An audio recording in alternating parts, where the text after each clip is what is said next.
Hello everyone, गेजन success point में आपका स्वागत है। और आज हम करेंगे 12th अकाउंटेंसी का चैप्टर 6। हमारे चैप्टर का नाम है पार्टनरशिप डिसोल्यूशन। तो आज का हमारा टॉपिक रहेगा पेमेंट ऑफ पार्टनर्स लोन। यानी कि जब आपकी फर्म डिसॉल्व होती है तो देखो, सबसे पहले नंबर पे थर्ड पार्टी को पे किया जाता है। थर्ड पार्टी को पेमेंट करने के बाद नंबर आता है पेमेंट करने का पार्टनर्स के लोन का। तो सेकंड नंबर पे पार्टनर्स का लोन जो है वो पे किया जाता है, और उसके बाद अगर कुछ अमाउंट बचेगी तो पार्टनर्स की कैपिटल होती है वो पे की जाती है। तो आज का टॉपिक हमारा पेमेंट ऑफ पार्टनर्स लोन है। इसको हम विद एग्जांपल और विद इलिस्ट्रेशन करेंगे। तो ये समझाने की मैं कोशिश करूंगी, आप थोड़ा सा ध्यान से देखना इस टॉपिक को। आपको बिल्कुल अच्छी तरीके से एक ही इलिस्ट्रेशन में आपको समझ आ जाएगा। एक दो मैं एग्जांपल लेकर भी क्लियर करने की कोशिश करूंगी। तो ये टॉपिक हम स्टार्ट करते हैं। उससे पहले आप मेरा जो चैनल है गेजन सक्सेस पॉइंट, इसको सब्सक्राइब कर दें, लाइक करें, और हाँ, बेल आइकन को जरूर आप प्रेस करें ताकि मैं जो भी वीडियो नया पोस्ट करूं आपको नोटिफिकेशन तुरंत मिल जाए। तो हम स्टार्ट करते हैं। इसकी थोड़ी सी थ्योरी है वो मैंने लिख ही ली है ताकि मैं आपको यही समझा सकूं। तो टॉपिक आज का क्या है हमारा? पेमेंट ऑफ पार्टनर्स लोन हमारी है। इस टॉपिक की फर्म द्वारा साझेदार से लिए गए ऋण का भुगतान सभी बाहरी दायित्वों के भुगतान के पश्चात, परंतु साझेदारों की पूंजियों के भुगतान से पूर्व किया जाता है। क्या कह रहा है? सभी बाहरी दायित्वों के भुगतान के पश्चात और साझेदारों की पूंजियों से पहले किया जाता है, परंतु यदि जिस साझेदार से ऋण लिया गया है, अभी ध्यान रखना, फर्म ने ऋण लिया हुआ है किसी पार्टनर से, ये बात ध्यान देनी है। यदि जिस साझेदार से ऋण लिया गया है उसके पूंजी खाते का शेष सभी समायोजन के पश्चात डेबिट बैलेंस दिखाता है, तो इस डेबिट बैलेंस की सीमा तक उसके ऋण खाते को उसके पूंजी खाते में क्रेडिट किया जाएगा, यानी कि हस्तांतरित किया जाएगा। अभी मैं आपको समझाने की कोशिश करूंगी। मान लेते हैं कि फर्म डिसॉल्व हो रही है, ठीक है। एक पार्टनर है, पेंसिल से लेती मैं, एक पार्टनर ए है, ठीक है। इसने फर्म को लोन दे रखा है 1 लाख रुपए। कितना दे रखा है? ये है इसका लोन। और जब हमने हिसाब किया फर्म का, तो इसकी जो पूंजी थी ए की, जो है कैपिटल, वो क्या रहेगी? कम रहेगी। कैपिटल डेबिट बैलेंस का मतलब होता है इस पार्टनर से कैपिटल और मंगवाने जानी चाहिए। तो अब इसकी कैपिटल रहेगी 70,000 रुपए कम रहेगी, ठीक है। अब देखो, इस पार्टनर ने फर्म को लोन दे रखा है 1 लाख रुपए, ठीक है। ये हमारा बिजनेस है और इसको पार्टनर ने ये लोन दे रखा है। कितना? 1 लाख रुपए इसको लोन दे रखा है, और इसके 70,000 रुपए कैपिटल कम रह रही है फाइनल पेमेंट के टाइम। यानी कि जब हमने डिसोल्यूशन का हिसाब किताब किया तो इसकी नेगेटिव आई है। ये क्या आई है? नेगेटिव। तो अब फर्म ये क्या करेगी? इसके 1 लाख में से 70,000 रुपए तो लोन वाले किस में कर लेगी? कैपिटल में एडजस्ट, और 30,000 रुपए इसको क्या करेगी? पे कर देगी बाय बैंक लिख के। क्या कर देगी? 30,000 रुपए इसको ए को पेमेंट कर दी जाएगी। तो देखो, 1 लाख रुपए है इसका, 70,000 रुपए कैपिटल कम रहेगी जो मंगवानी है। तो जब इसने लोन दे ही रखा है तो अलग से क्यों मंगवाएंगे? ये 70,000 रुपए इसमें से काट लेंगे और 30,000 रुपए बचेंगे, वो 30,000 रुपए इसको पेमेंट कर देंगे।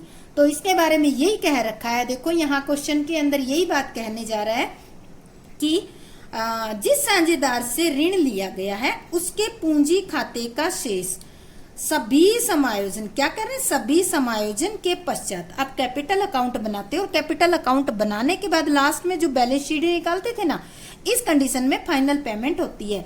अगर ये कुछ क्रेडिट बैलेंस ना बचे, यानी कि डेबिट साइड कैपिटल अकाउंट की ज्यादा रह जाती है, तो उसको डेबिट बैलेंस कहते हैं। तो इस डेबिट बैलेंस की सीमा तक उसके ऋण खाते को कैपिटल अकाउंट में क्रेडिट किया जाएगा। जैसे अभी हमने किया था कि 70,000 रुपए उसकी कम रह गई है कैपिटल, तो 70,000 इससे एडजस्ट कर लिए, 30,000 बचे इस लोन के, वो पेमेंट कर दिए जाएंगे। तो चलो इसको हम कुछ एक दो एग्जाम्पल लेकर समझने की कोशिश करते हैं। मैंने ये छोटे छोटे एग्जाम्पल थे इसलिए यहाँ लिख लिए इनको, तो ध्यान से देखना।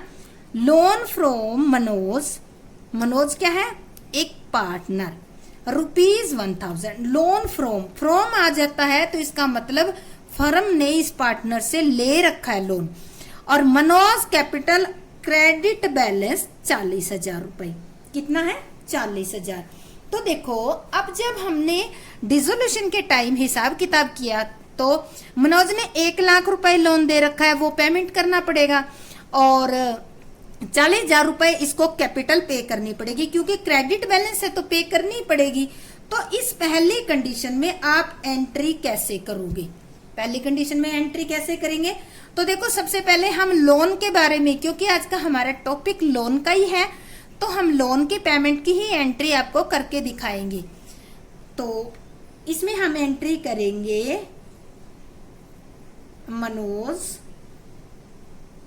Loan account debit to bank account, कितना? अब देखो अगर क्रेडिट बैलेंस दिया हुआ है ना कैपिटल का, तो पूरे के पूरे लोन को आप पे कर दोगे। तो हम कितना पे कर देंगे इस कंडीशन में, 1,00,000 रुपए। क्यों? क्योंकि इसकी तो कैपिटल भी बची हुई है, ठीक है। तो यहां लिखें नरेशन में रीपेमेंट ऑफ मनोज लोन, ठीक है, repayment of Manoj loan, Manoj के लोन को पे कर दिया। ये कौन सी थी, पहली कंडीशन। चलो अब हम दूसरी कंडीशन करते हैं। सेकंड कंडीशन देखो, loan from Manoj A partner 1,00,000 रुपए, क्या कह रहा है, फ्रॉम यानी कि मनोज ने फर्म को 1,00,000 रुपए लोन दे रखा है। Manoj capital account debit balance of ₹70,000, और मनोज का कैपिटल अकाउंट क्या है, डेबिट बैलेंस, यानी कि फर्म की पूंजी कम पड़ गई है थर्ड पार्टी को पेमेंट करने के लिए या पार्टनर के लोन को पेमेंट करने के लिए। तो इस कंडीशन में मनोज से 70,000 कैपिटल मंगवानी है, ठीक है। पर मनोज ने लोन भी तो दे रखा है 1,00,000 रुपए, तो अब क्या करेंगे, इससे बाहर से मंगवाने की बजाय इसने जो लोन दे रखा है उसमें से ही काट लेंगे। तो इसकी एंट्री क्या करेंगे, पहले केस के अकॉर्डिंग। लोन कितना है इसका, 1,00,000 है, तो हम लिखेंगे Manoj loan account debit, loan कितना है ये ध्यान रखना, पूरा 1,00,000 है तो 1,00,000 ही लिखना है, टू मनोज कैपिटल, कैपिटल में कितने एडजस्ट करेंगे, 70,000, और टू बैंक अकाउंट, पेमेंट कितनी कर दोगे इसको, 30,000 की। तो अब यहां लिखेंगे नरेशन में मनोज लोन एडजस्टेड अगेंस्ट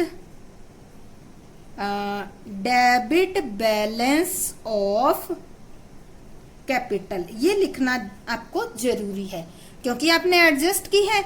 तो हम क्या करेंगे, 1,00,000 रुपए का लोन मनोज ने दे रखा था, फर्म को 70,000 रुपए कैपिटल मंगवानी थी, तो मनोज से मंगवाने की बजाय इसका जो 1,00,000 लोन था उसमें से 70,000 रुपए कैपिटल वाले एडजस्ट करके जो एक्स्ट्रा 30,000 रुपए हुए वो मनोज को पे कर दिए गई। अब हम आते हैं कंडीशन जो थर्ड हमारी है उसको करती है। तो देखो ये कंडीशन है, loan from Manoj A partner, यानी कि मनोज एक क्या पार्टनर है, ₹1,00,000। मनोज ने फर्म को 1,00,000 रुपए लोन दे रखा है। Manoj capital account debit balance 1,25,000। अब देखो मनोज के जो कैपिटल का बैलेंस है वो कितना, 1,25,000। तो देखो अभी जो हमने कंडीशन की थी उसमें तो मनोज का लोन था, उससे कम डेबिट बैलेंस था, और अगर ज्यादा हो जाए तो हम क्या करेंगे, मनोज का पूरा लोन तो काटेंगे ही काटेंगे, उससे और भी कैश मंगवा लेंगे। तो देखो इसने लोन दे रखा है 1,00,000 रुपए, ठीक है, कैपिटल का डेबिट बैलेंस कितना है, 1,25,000, यानी कि फर्म में पूंजी की कमी कितनी हो गई है, और जो मनोज से मंगवानी है वो है 1,25,000 रुपए। मनोज ने लोन दे रखा है 1 लाख, तो देखो ये जो मंगवाएंगे 1 लाख तो इसमें एडजस्ट हो जाएगा, लोन वाला एडजस्ट कर लेंगे इसमें, और 25,000 रुपए इससे कैश मंगवा लेंगे। तो हम एंट्री क्या करेंगे, मनोज लोन अकाउंट डेबिट, कितना लोन है 1 लाख रुपए, ठीक है। और मनोज से अब देखो 1 लाख है तो हमारी डेबिट बैलेंस कितना है 1,25,000, तो 25,000 मंगवा ही लेते हैं। तो एंट्री करेंगे बैंक अकाउंट डेबिट, कितने मंगवाएंगे 25,000, क्योंकि डेबिट बैलेंस जो कैपिटल का है वो कितना है 1,25,000 रुपए, और टू मनोज कैपिटल, ये सारे के सारे किस में ट्रांसफर हो जाएंगे मनोज कैपिटल में, यानी कि ये मनोज के कैपिटल अकाउंट में। ये मान लेंगे कि मनोज की जो 1,25,000 रुपए कैपिटल थी, कमी जो थी उसमें से हमने 1 लाख तो लोन वाले काट लिए और 25,000 रुपए कैश मंगवा लिया, ठीक है। अब नरेशन लिखेंगे इसमें, balance in Manoj loan transfer to his capital account, ठीक है। ये एंट्री हम कर देंगे।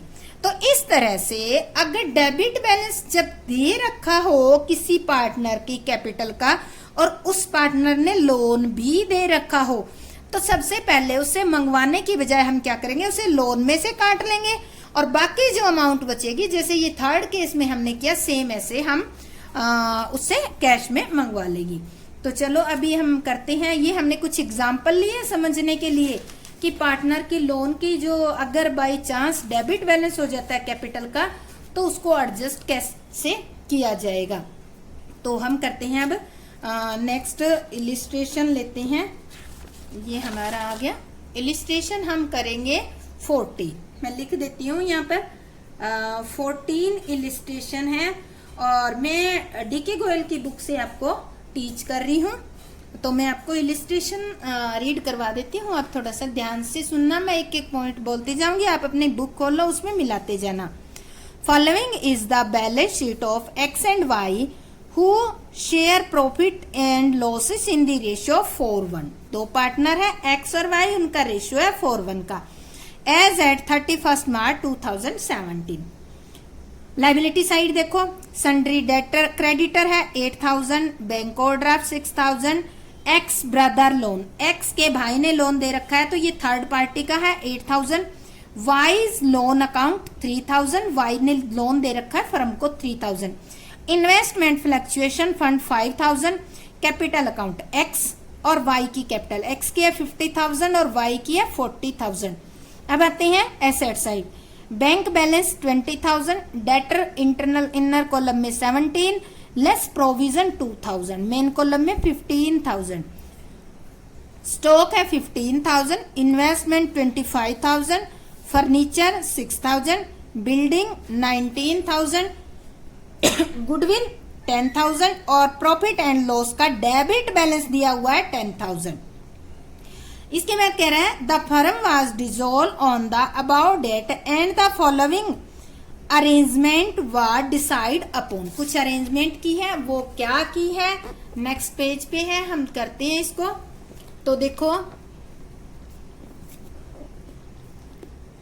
इसको ध्यान से करना है एडजस्टमेंट को।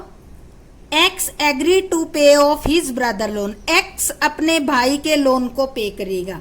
Debtor of ₹5,000 prove bed, bed का मतलब है हमारे डेटर कितने हैं 17,000 है, इसमें से 5,000 रुपए बेड है, बेड का मतलब नहीं मिलेंगे तो अब हमें मिलेंगे कितने 12,000, बेड लिखा हो तो इसका मतलब वो मिलेंगे नहीं। थर्ड है other assets realise, investment 20% less, goodwill at 60%।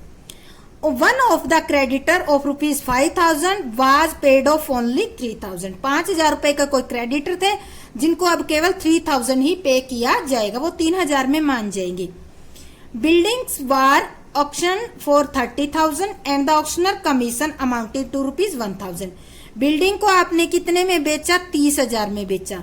इस पे खर्चा कितना हो गया, 1,000 रुपए हो गया। तो खर्चे को घटाकर आपके हाथ में रुपए कितने आए, 29,000 आए। क्योंकि जो खर्चा हुआ है वो तो आप जो ऑक्शन की उसी में से घटा ही दोगे, कमीशन देना पड़ेगा। Y took over part of stock 4,000 being 20% less than the book value।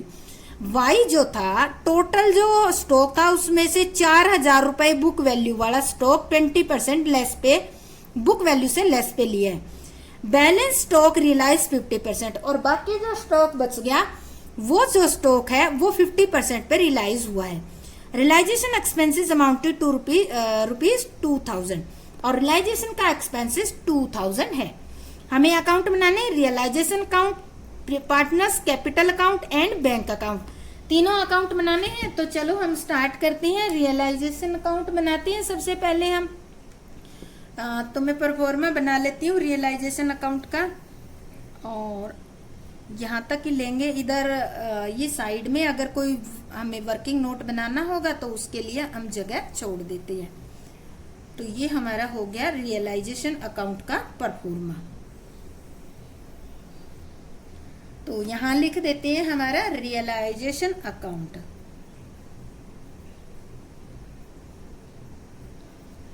आपको जैसा पता है कि रियलाइजेशन अकाउंट में हम क्या करते हैं, सबसे पहले जो हमारी बैलेंस शीट के एसेट्स और लायबिलिटी साइड जो अमाउंट होती है उनको हम रिकॉर्ड करते हैं, ठीक है, और उसके बाद रियलाइज किया जाता है। तो हम रिकॉर्ड स्टार्ट करते हैं, रिकॉर्डिंग करेंगे। सबसे पहले आप एसेट साइड में देखो, एसेट साइड में क्या बैंक दे रखा है, बैंक को हम क्या करेंगे, रिकॉर्ड नहीं करेंगे। क्यों नहीं करोगे, क्योंकि कैश और बैंक का जो रिकॉर्ड नहीं करेंगे। क्यों नहीं करोगे, क्योंकि कैश और बैंक का जो बैलेंस होता है उसको रियलाइज नहीं किया जाता। तो हमारा सेकंड नंबर का पॉइंट है इसमें डेटर। तो हम लिखेंगे टू डेटर, कितने हैं हमारे, 17,000 के। इनर कॉलम में जो प्रोविजन घटाने से पहले दे रखे हैं वो लिखने हैं आपको। ये नहीं है कि आप 15,000 लिख दो स्टॉक, और इसके साथ प्रोविजन दे रखा है। मैं डेटर वाला बता देती हूँ। डेटर इनर कॉलम में 17,000 है, लेस 2,000 प्रोविजन है, तो वो प्रोविजन हम साथ के साथ लिख देंगे, अदरवाइज भूलने के चांस होते हैं। प्रोविजन फॉर डाउटफुल डेब्ट्स कितने रुपए हैं हमारे, 2,000 हम यहाँ रिकॉर्ड कर देंगे। इसके बाद स्टॉक है हमारा, स्टॉक दे रखा है 15,000 का, लिख देंगे। इसके बाद टू इन्वेस्टमेंट, इन्वेस्टमेंट हमारी दे रखी है 25,000 की, ठीक है। इसके बाद है टू फर्नीचर, फर्नीचर हमारा दे रखा है 6,000 का। फिर है बिल्डिंग, बिल्डिंग आपकी दे रखी है 19,000 की। फिर आपके गुडविल, गुडविल आपकी दे रखी है 10,000, ठीक है, ये हमने। और लास्ट में देखा है प्रॉफिट एंड लॉस अकाउंट का डेबिट बैलेंस, वो हम यहाँ रियलाइजेशन अकाउंट में नहीं लिखेंगे क्योंकि उसको रियलाइज नहीं किया जाता, उसको पार्टनर कैपिटल अकाउंट में डिस्ट्रीब्यूट किया जाता है। अब आ जाते हैं हम क्रेडिट साइड। क्रेडिट साइड सबसे पहले लिख रखा है क्रेडिटर, तो हम लिखेंगे बाय सन्ड्री क्रेडिटर, कितने रुपए से हमारे 8,000 है, तो हम लिख लेंगे। फिर दे रखा है बाय बैंक ओवरड्राफ्ट, तो बैंक ओवरड्राफ्ट को हम लिखेंगे, बैंक का बैलेंस था एसेट साइड वो नहीं लिखेंगे क्योंकि उसको रियलाइज नहीं किया जा सकता, पर बैंक ओवरड्राफ्ट होती है वो एक लायबिलिटी होती है और उसको हमें पे करना होता है, इसलिए इसको हम यहाँ रिकॉर्ड करेंगे। इसके बाद दे रखा है by X brothers loan, X के भाई ने लोन दे रखा है वो लिखेंगे हम 8,000। इसके बाद है इन्वेस्टमेंट फ्लक्चुएशन फंड, इन्वेस्टमेंट मैं शॉर्ट में लिख रही हूं फ्लक्चुएशन फंड। देखो ये दे रखा है 5,000 का। आपको ध्यान रखना है इन्वेस्टमेंट फ्लक्चुएशन फंड को हम रियलाइजेशन अकाउंट में तभी लिखते हैं जब एसेट्स के अंदर इन्वेस्टमेंट दिया हो। अगर इन्वेस्टमेंट दे रखा है तो हम इन्वेस्टमेंट को तो हम डेबिट साइड लिखेंगे और जो इन्वेस्टमेंट फ्लक्चुएशन फंड है उसको हम क्रेडिट साइड लिख देंगे।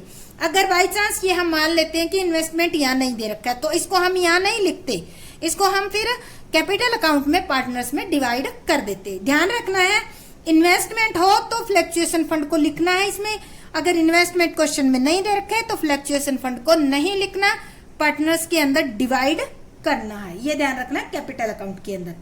अब देखो ये हमारी सारी आइटम रिकॉर्ड हो गई है। अब हम क्या करेंगे, इसको रियलाइज करना स्टार्ट करेंगे।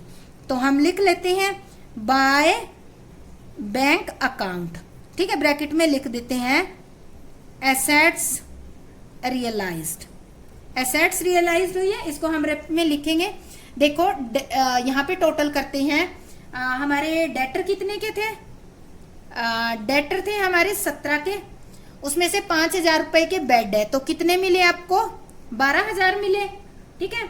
इन्वेस्टमेंट से कितना मिला आपको, इन्वेस्टमेंट आपको 20% कम पर बिका है तो 25,000 का है, 25,000 का 20% आ जाएगा 5,000, वो कम कर दो। गुडविल आपकी रियलाइज्ड हुई है, गुडविल रियलाइज हुई है 60%, 10,000 का 60% 6,000 आ गया। और बिल्डिंग जो है आपकी, बिल्डिंग आपकी 30,000 की बिकी थी पर उसमें से 1,000 रुपए खर्चा हो गया तो आपके हाथ में रुपए कितने आए, 29,000, ठीक है। और स्टॉक जो है, अब स्टॉक के बारे में करते हैं बात, इसको ध्यान से करना स्टॉक के बारे में। तो देखो इन्होंने क्वेश्चन जो है, मैं पढ़ती हूँ ये और आप सुनना है इसको। Y took over part of stock at 4,000। Y ने जो है, Y ने 4,000 बुक वैल्यू वाला क्या लिया है, बुक वैल्यू वाला स्टॉक 20% लेस पर लिया है। क्या लिया है, 20% कम पर लिया है। और बाकी जो है वो 50% पे रियलाइज हुए हैं। तो हमारे टोटल जो स्टॉक है उसके अकॉर्डिंग हम निकाल लेते हैं, ठीक है। ये जो है बुक वैल्यू से कम पर लिया है, ये कह रहा है बुक वैल्यू से भी कम पर लिए ये 4,000 रुपए का। तो हम इसकी बुक वैल्यू निकालते हैं कि ये जो 4,000 रुपए का है ये उसमें कितने का आया होगा, ठीक है। तो हम इसकी कैलकुलेशन करते हैं। इफ स्टॉक आपका 80, ठीक है, ₹80 का है, देन बुक वैल्यू कितनी होगी आपकी 100 रुपए, ठीक है। इफ स्टॉक आपका कितने का है 4,000 का, ऊपर 4,000 दिया हुआ है, देन बुक वैल्यू आपकी कितनी है, बुक वैल्यू होगी आपकी 100/80, ठीक है। और इसकी बुक वैल्यू स्टॉक निकालेंगे तो कैसे करेंगे, 100/80 इंटू में 4,000। तो इसकी बुक वैल्यू अब निकल आएगी, ये बुक वैल्यू आपकी कैलकुलेट करोगे तो आपकी आ जाएगी 5 और ये 5,000 आ जाएगी, ठीक है। तो आपके टोटल स्टॉक कितना है, टोटल स्टॉक है आपका फर्म का 15,000। इसमें से 5,000 रुपए का जो स्टॉक है वो किसने ले लिया, वाई ने। बाकी स्टॉक कितना बचा, 10,000 का। ये 50% पे रियलाइज हुआ है तो 10,000 का 50% हम करेंगे तो ये आ जाएगा आपका 5,000 रुपए, ठीक है। तो ये 5,000 रुपए कहाँ रियलाइज हुआ हमारा, यहाँ पर 5,000 रुपए का, ठीक है। वो जो है उसने 5 वाला 4 में ले लिया, ये पोर्शन अलग है, ये अलग है, ठीक है। ये समझने की कोशिश करना। तो ये जो है एसेट्स टोटल आपकी रियलाइज होगी 72,000 की, तो यहाँ लिख देंगे हम 72,000।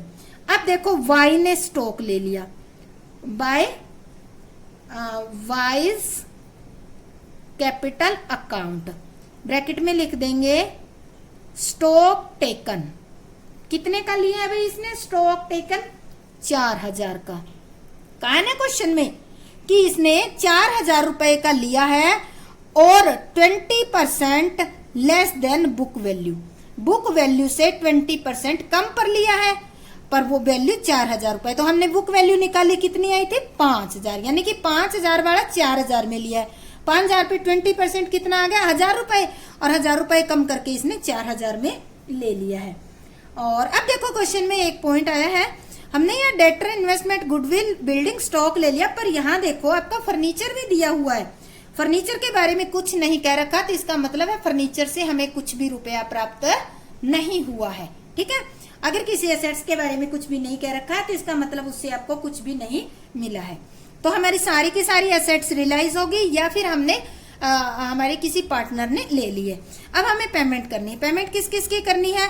क्रेडिटर की करनी है, बैंक ओवरड्राफ्ट की करनी है, और ये हमारा एक्स का भाई है इसकी करनी है, और एक रियलाइजेशन एक्सपेंसेस है 2000। ये 4 पेमेंट करनी है, चाहे क्वेश्चन में कह रखी हो ना कह रखी हो, इनकी पेमेंट हमें करनी ही पड़ेगी। तो सबसे पहले हम लिखते हैं 2x कैपिटल। ठीक है, x कैपिटल। x कैपिटल क्यों लिखा है? क्योंकि इसने x अपने भाई का क्या लिया है? लोन लिया है। ठीक है, कितने का था लोन? 8000 का था। देखो ये 8000 वाला लोन जो है, ये 8000 का लोन ये उसके भाई ने ले लिया है, तो हमने सबसे पहले लिख दिया। अब हम बची हुई जो भी पेमेंट है जिनके बारे में कुछ नहीं कह रखा उनको पेमेंट कर देते हैं। टू बैंक अकाउंट, सबसे पहले हम करेंगे क्रेडिटर को। ठीक है, क्रेडिटर हमारे कितने हैं भाई? 8000 के हैं, तो 8000 वाले क्रेडिटर को इन्होंने कितने में पे किया है? ये कहा है कि जो क्रेडिटर है, मैं पढ़ती हूँ आप सुनना। One of the creditor 5000 was paid only 3000। यहाँ देखो क्रेडिटर कितने हैं? क्रेडिटर है 8000 के, मैं यहाँ दिखाती हूँ आपको। क्रेडिटर आपके टोटल है 8000 के। ठीक है, इसमें से 5000 वालों को कितने पे किए गए? 3000, और बाकी 3000 बच गए, ये टोटल 8 हो गए। ठीक है, 5000 वालों को 3 पे किए गए हैं यहाँ पे पेड, और 3000 वालों को कुछ नहीं कर रखा तो 3 ही पेड करेंगे, तो टोटल 8000 वाले डेटर को कितनी पेमेंट की जाएगी? 6000 रुपए पेमेंट की जाएगी। तो ये हमारी पेमेंट होगी, क्रेडिटर को पेमेंट होगी। अब हमारा रह गया बैंक ओवरड्राफ्ट। बैंक ओवरड्राफ्ट के बारे में कुछ नहीं कह रखा तो पूरी पेमेंट कर देंगे हम। To bank overdraft, to bank, और बैंक ओवरड्राफ्ट लिखा जाएगा। ठीक है, बैंक ओवरड्राफ्ट पेड कर दिया हमने 6000। इसके बाद हमारा रह गया रियलाइजेशन एक्सपेंसेस 2000 था, वो पे कर देते हैं। बैंक अकाउंट और ब्रैकेट में लिख देते हैं एक्सपेंसेस। ठीक है, तो ये हमारा हो गया 2000। अब देखो हम क्या करेंगे? टोटल करेंगे। हमने टोटल किया तो क्या हुआ? डेबिट साइड का टोटल आ गया आपका 1,14,000। ठीक है, और क्रेडिट साइड का कम रह गया। कितना कम रह गया? 9000 कम रह गया। फिर हमारा टोटल आता है 1,14,000। तो ये जो डिफरेंस है वो किस में बांटा जाएगा? ये लॉस है, तो इसको लिखेंगे लॉस ऑफ रियलाइजेशन अकाउंट, और यहां लिखेंगे transfer to capital account. Partner कौन कौन है? ये हमारे पार्टनर है एक्स कैपिटल, वाइज कैपिटल। कौन से रेशियो में बांटेंगे? इनका रेशियो बता देती हूँ आपको। इनका रेशियो है 4:1 का। 4:1 में बांट देंगे ये वाला, तो इनके हिस्से आ जाएगा, एक्स के हिस्से आ जाएगा 7200 और वाई के हिस्से आ जाएगा 1800। तो ये टोटल 9000 जो लॉस है वो इनके हिस्से आ जाएगी। ये हमारा है रियलाइजेशन अकाउंट। ठीक है, इसमें अगर आपको कोई प्रॉब्लम आए तो आप कमेंट करके पूछ सकते हैं। किसी भी टाइप की कोई प्रॉब्लम आए, कोई समझ ना आए तो आप कमेंट करके पूछ सकते हैं। इसके बाद हम करेंगे कैपिटल अकाउंट। हमारे पार्टनर 2 ही है, तो हम कैपिटल अकाउंट बना लेते हैं। हमारा कैपिटल अकाउंट 2 पार्टनर के हिसाब से बनाएंगे, 2 ही कॉलम बनेंगे। तो ये हो गया हमारा पार्टनर कैपिटल अकाउंट। हाँ, इसको लिखते हैं कैपिटल अकाउंट लिख देते हैं। पार्टनर का नाम तो आएगा ही इनके कॉलम में। ये हमारी है डेबिट साइड, और एक्स का हो गया, और ये वाई का, एक्स और वाई, और ये होगी हमारी क्रेडिट साइड। ठीक है, सबसे पहले कैपिटल अकाउंट में क्या लिखा जाता है? क्रेडिट साइड में लिखी जाती है कैपिटल। तो हम लिखेंगे बाय बैलेंस बीडी। आपको बताया था कैपिटल कितनी है? एक्स की है 50,000 और वाई की है 40,000। इसके बाद देखो profit and sorry balance sheet जो आपकी क्वेश्चन में है उसमें लॉस दे रखी है और वो लॉस एसेट साइड दे रखी है, तो पहले उस लॉस को बांट दो।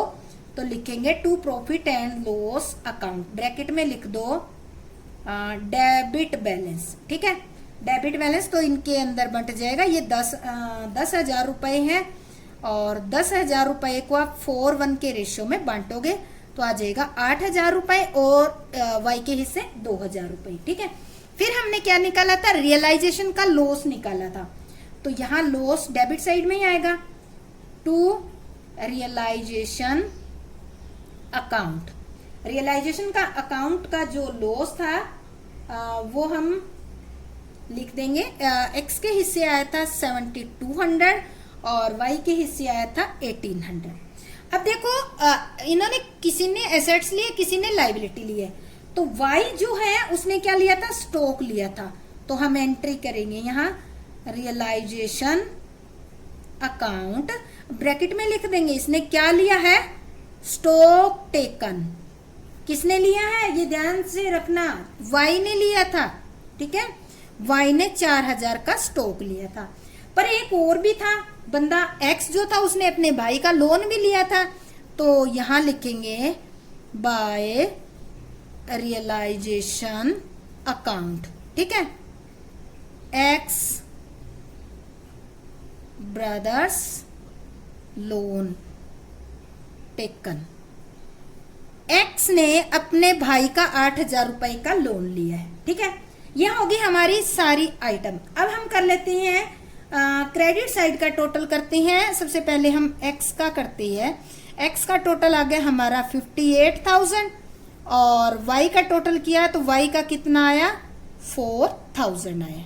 ठीक है, वाई का 40,000 है कैपिटल, तो 40,000 आ गया। ठीक है, तो ये हमारा आ गया 40,000 और 58,000। अब हम क्या करेंगे, सबसे पहले एक्स का उठा लेते हैं। क्रेडिट साइड का टोटल है 58,000 और वाई के एक्स के डेबिट का 15,200 है, तो जो डिफरेंस आया है वो डिफरेंस हमारा आया है 42,800। इसको हम क्या कर देंगे, वाई को एक्स को पे कर देंगे टू बैंक अकाउंट। और ब्रैकेट में क्या लिखोगे, यहां लिखना मत भूलना, ये क्या है आपकी फाइनल, लिखना मत भूलना, ये क्या है आपकी फाइनल पेमेंट है। ठीक है, फाइनल पेमेंट है, तो इसको हमने कर दी। अब एक्स वाई जो है इसका क्रेडिट साइड का 40,000 है और डेबिट साइड में इसका आ गया 7,800। ये लेस करेंगे तो इसको पेमेंट हम करेंगे 32,200। ठीक है, यही आ जाएगा इसके सामने। अब हम इसका टोटल कर देते हैं, तो ये आ जाएगा आपका अकाउंट 58,000 और ये हो जाएगा आपका 40,000। तो ये आपका कैपिटल अकाउंट बनकर रेडी हो चुका है। तो इस तरह से आप कैपिटल अकाउंट बनाओगे। अगर कोई प्रॉब्लम आए तो आप कमेंट करके जरूर पूछ सकते हो। इसके बाद हमें बनाना है क्वेश्चन के अंदर बैंक अकाउंट, तो हम इसी पेज पे बना लेते हैं बैंक अकाउंट। यही बना लेंगे हम बैंक अकाउंट को। ठीक है, छोटा सा ही बनाना है, ज्यादा बड़ा तो बनाना ही नहीं है। तो यहाँ लिखती हूँ मैं इसके नीचे बैंक अकाउंट। ये हमारी अमाउंट आ गई डेबिट साइड की और ये हमारी अमाउंट आ गई क्रेडिट साइड की। ठीक है, तो सबसे पहले क्या लिखोगे, बैंक का बैलेंस दिया हुआ है भाई 20,000 रुपए, तो वो डेबिट साइड लिखा जाएगा टू बैलेंस बीडी। कितना लिखा हुआ है, 20,000 लिख देंगे हम। हमारी एसेट्स कितने की रियलाइज्ड हुई है, टू रियलाइजेशन अकाउंट। हमने जो एसेट्स बेचकर रुपया प्राप्त किया था वो यहाँ ब्रैकेट में लिख दो सीधा सीधा समझने के लिए। एसेट्स रियलाइज्ड, एसेट्स हुई है हमारी 72,000 की। ठीक है, इसके बाद हम कहते हैं हमने किस किस को क्या क्या पेमेंट की है, हम वो नोट करते हैं। सबसे पहले हमने पे किया था क्रेडिटर को बाय रियलाइजेशन और ब्रैकेट में लिख देंगे क्रेडिटर। ठीक है, क्रेडिटर को हमने कितने पे किए हैं, 6,000। फिर हमने किया था बैंक ओवरड्राफ्ट। ठीक है, बाय रियलाइजेशन अकाउंट और यहाँ लिख देती हूँ बैंक ओवरड्राफ्ट। कितने का किया था हमने? 6000 ये भी। फिर हमने किया था एक्सपेंसेस भी किया था हमने बाय रियलाइजेशन अकाउंट। ये क्या था हमारा? एक्सपेंसेस। रियलाइजेशन एक्सपेंसेस था, क्वेश्चन में कह रखा था कहा हो चाहे ना कहा हो आपको पे करना है। इसके बाद हमने क्या पे किया है? वाई का लोन। वाई का लोन जो है 3000 था, वो लोन जो है वो पे करेंगे, लोन अकाउंट। 3000 रुपए का लोन है वो पे करेंगे। और फिर हमने कैपिटल दी है एक्स की, x capital account. X capital account हम करेंगे तो ये 42,000 हमने 42,800 हमने पे की है, ठीक है। फिर हमने की थी वाई की capital, wise capital account. Wise capital account हमने की है 32,200। तो इस तरह से हम टोटल करेंगे तो इसका कितना आ गया? 92,000 आ गया। और इस क्रेडिट साइड का भी कितना आ गया? 92,000 आ गया। अब बात आती है यहाँ पे ये वाला पॉइंट देखो, लोन अकाउंट वाला। इस क्वेश्चन के अंदर लोन अकाउंट बनाकर पे करना है। और वो लोन अकाउंट आप कैसे बनाओगे? चलो मैं आपको बनाना सिखा देती हूँ कि लोन अकाउंट आप किस तरह से बनाओगे।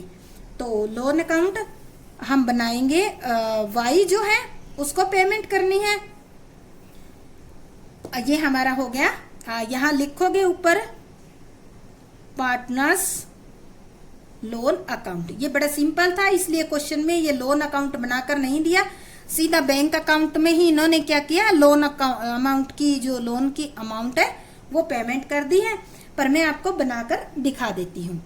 तो यहाँ लिखेंगे हम जो भी लोन अकाउंट है,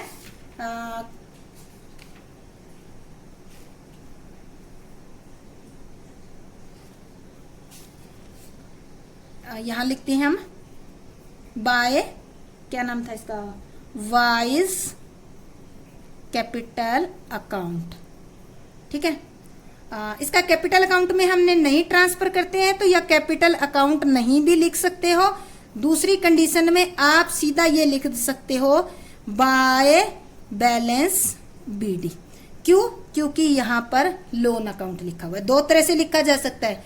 अगर कैपिटल में ट्रांसफर किया है तो ये लिखोगे, अगर नहीं किया है तो आप सीधा लिखोगे बाय बैलेंस बीडी।